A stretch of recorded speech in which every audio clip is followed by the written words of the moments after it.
নমস্কার, নিউজ ভ্যানগার্ডের পর্দায় আপনাদের সবাইকে স্বাগত জানাই। আমি সৌম্য।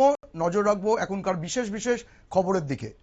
কাঠ মিস্ত্রি, আমাদের বাড়িতে কাঠের কোনো ফার্নিচার হলে তাদেরকে দরকার হয় আমাদের।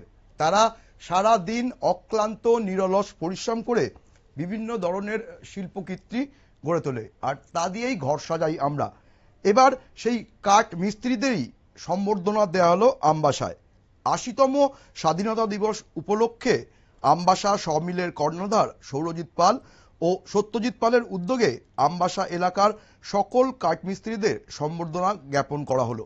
আর এই অনুষ্ঠানকে ঘিরে কিন্তু এলাকায় উৎসবের পরিবেশ দেখা দেয় এবং কাঠমিস্ত্রি তারাও সম্বর্ধনা পেয়ে যথেষ্টই আনন্দিত এবং তাদের মতো খুশির আভাস দেখা গেছে। এই প্রথমবার তারা এই ধরনের সম্মান পেয়েছে। এই বিষয়ে কি বলছেন অনুষ্ঠানের উদ্যোক্তারা, আমরা শুনে নেব তাদের বক্তব্য।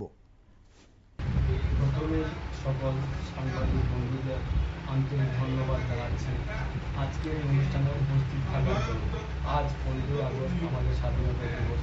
এই বিশেষ দিনে আমবাসা বিভাগ পক্ষ থেকে আমরা আমাদের সঙ্গে দীর্ঘদিন ধরে যুক্ত কার্পেন্টার ও কাঠের কারিগর বন্ধুদের নিয়ে কার্পেন্টার পরিচিতি গ্রহণ এবং তাদের সম্মান প্রদান এই উদ্দেশ্যে আমরা এই অনুষ্ঠানের আয়োজন করেছি।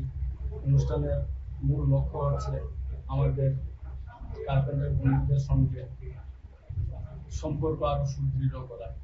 ধন্যবাদ। আমরা শুনে এলাম উদ্যোক্তাদের বক্তব্য। এই ধরনের সম্বর্ধনা পেয়ে কিন্তু কাঠ মিস্ত্রি যারা আছেন তাদের মধ্যেও যথেষ্ট আনন্দ বা খুশির আবহাওয়া লক্ষ্য করা গেছে। পাশাপাশি এই ধরনের অভিনব সম্বর্ধনার আয়োজন দেখে স্থানীয় মানুষ তারাও কিন্তু যথেষ্ট খুশি। নজর রাখবো পরবর্তী সংবাদের দিকে, তার আগে নিয়ে নেব ছোট্ট বিজ্ঞাপন বিরতি।